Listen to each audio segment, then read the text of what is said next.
Tayo ng bangus. Yan po.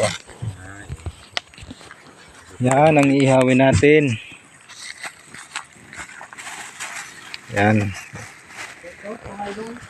Ito mo friend.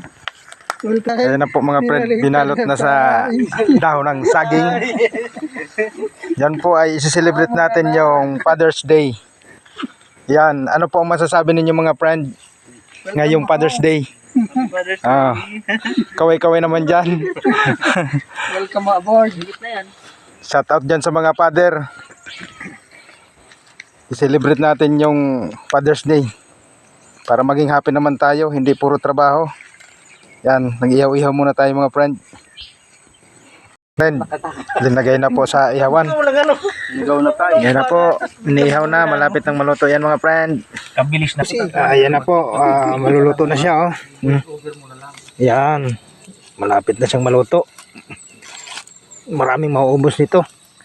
Mamaya, sige mga friend, mamaya na lang tayo magkita-kits. Happy Father's Day. Magandang hapon.